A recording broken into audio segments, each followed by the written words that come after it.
là là, mes amis, vous êtes déjà retrouvés à l'église en train de saliver. Là, et tu fais tellement la parole est douce, la parole descend, la parole. Là, c'était merveilleux la lecture du jour en fait. Nous avons lu l'évangile de Saint Jean, où vous savez que nous sommes le 6e dimanche de Pâques et dans 2 semaines, c'est la Pentecôte. Donc aujourd'hui, nous avons parlé du Saint-Esprit. Et le prêtre a commencé son homélie en disant que t'es-tu déjà retrouvé devant une décision que tu dois prendre dans ta vie, qu'une décision importante, que ça va vraiment déterminer le prochain chapitre de ta vie. Peut-être, est-ce que je dois me marier vraiment à cet homme? Peut-être, est-ce que je dois aller dans cette école? Est-ce que je dois vraiment faire ce boulot? Quelle carrière je dois faire? Donc, une décision importante que tu dois prendre dans ta vie. C'est ça ce que nous avons parlé aujourd'hui. Et il nous a donné un canevas qui a été lu dans les lectures du jour, un canevas qui ne tape pas poteau. Si tu suis ce canevas, exactement, toute décision que tu vas pouvoir prendre dans ta vie sera accurate, sera vraie, ce sera vraiment où le Seigneur veut que tu sois. Donc, nous avons lu ça dans le livre de Saint Jean. Le Seigneur Jésus a commencé en disant ceci. C'est dans le livre de Saint Jean, il dit, Jésus disait à ses disciples, si quelqu'un m'aime, il gardera ma parole, mon Père l'aimera, nous viendrons vers lui et chez lui, nous nous ferons une demeure. La première des choses que nous devons faire lorsque nous avons une décision importante à prendre dans notre vie, c'est être accroché à la parole de Dieu et à la prière. C'est la première des choses qu'il nous a dit. Et il a dit, si tu aimes la parole de Dieu, le Seigneur viendra en toi et il va faire une demeure en toi. Et il va pouvoir t'aider dans les décisions que tu dois prendre dans ta vie. La deuxième chose qu'il nous a dit, c'est de pouvoir écouter. Et là, je continue à lire la lecture du jour de l'Évangile. Il dit, je vous parle ainsi tant que je demeure avec vous, mais le défenseur, l'Esprit Saint, que le Père enverra à mon nom, lui vous enseignera tout et il vous fera souvenir de tout ce que je vous ai dit. L'Esprit Saint va vous enseigner. Et comment est-ce que tu vas pouvoir être enseigné si tu n'écoutes pas? Tu dois pouvoir écouter ce que l'Esprit Saint va t'enseigner. Et tu dois non seulement écouter ce que l'Esprit Saint t'enseigne, mais tu dois également écouter autour de toi. Oh, non, vraiment. Et là, nous sommes allés dans la première lecture. Oh, la première lecture était juste, c'était le feu. Attendez, je vous lis ça.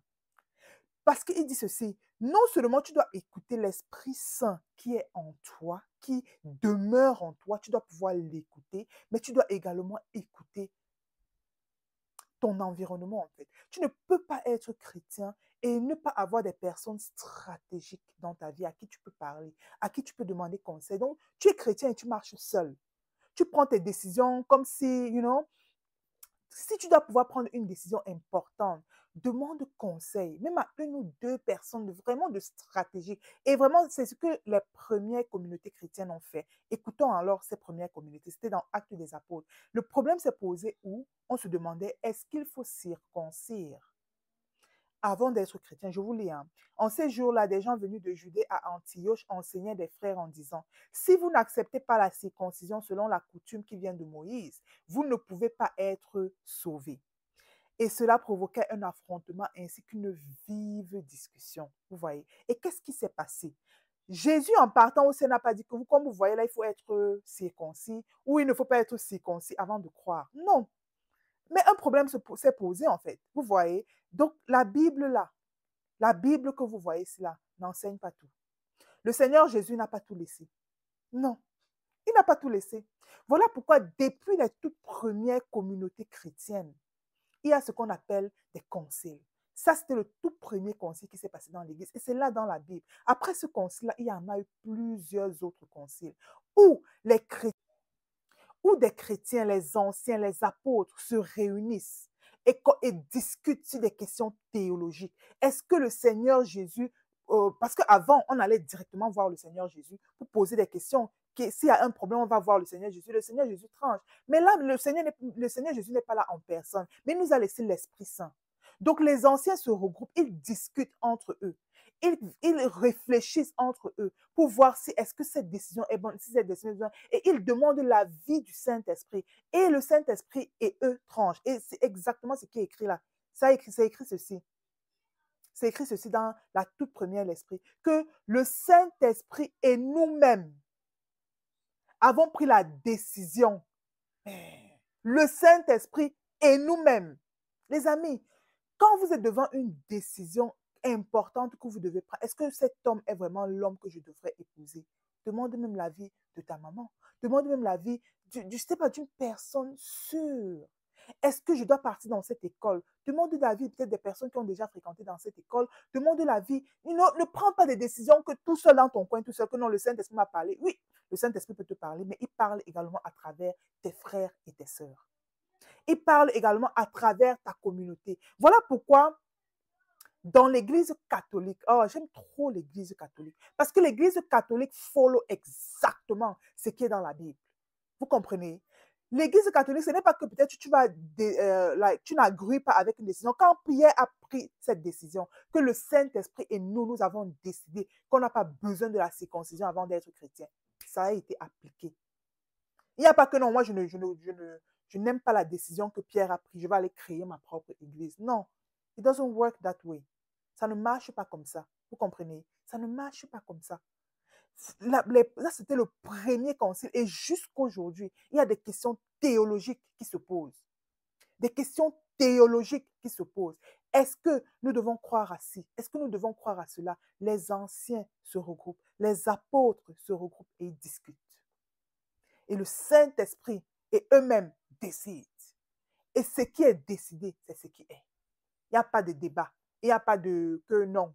Voilà pourquoi nous disons que le pape n'est pas infaillible en dehors de, peut-être dans la vie courante comme ça. Non, mais quand il y a des décisions théologiques à prendre, il est infaillible. Il n'y a pas de discussion. Et c'est ce que Pierre, la Bible nous le montre clair et net. Quand Pierre a décidé, je suis désolée, il n'y a plus de débat. Alors que Pierre, vous voyez dans la Bible, hein, Pierre n'était pas quelqu'un qui était parfait. Il a renié Jésus 3 fois. Le gars, il créait des bêtises en fait. Il a fait beaucoup de bêtises dans la Bible. Mais quand Pierre parlait, c'était le silence radio. Quand il prenait une décision théologique, on ne discute pas. Et c'est le rôle du pape aujourd'hui. On a besoin d'une autorité dans l'Église. On a besoin d'une autorité, de quelqu'un qui peut parler en la personne de Christ. Lui et le Saint-Esprit, les anciens, ils se regroupent, il y a un concile, ils discutent entre eux et ils prennent la décision et c'est ce qui est. Il n'y a pas que non, moi je ne crois pas en cette décision, je pars, je crée mon église. Non, it doesn't work that way. Et si tu as une décision à prendre dans ta vie, mon frère, ma soeur, c'est le canevas que le prêtre nous a donné. Premièrement, tu pries. Deuxièmement, reste accroché à la parole de Dieu. Troisièmement, écoute. Écoute le Saint-Esprit qui te parle et écoute le Saint-Esprit qui te parle à travers tes frères et sœurs. Tes frères et sœurs également ont l'Esprit Saint en eux. Donc écoute, sois à l'écoute. Et lorsque tu as pu écouter comme ça, là, prends la décision. Tu es sûr que le Seigneur sera glorifié dans la décision que tu as prise. Tu es sûr que le Seigneur est là dans la décision que tu as prise. Tu comprends? Donc la parole de Jésus était très belle. Les paroles, en fait, c'était merveilleuse, en fait. Vous voyez? Donc, c'est ce que je voulais partager avec toi aujourd'hui. Partage cette vidéo à quelqu'un pour l'encourager. Peut-être s'il a une décision importante à prendre dans sa vie, qu'il connaisse le canevas pour prendre cette décision-là.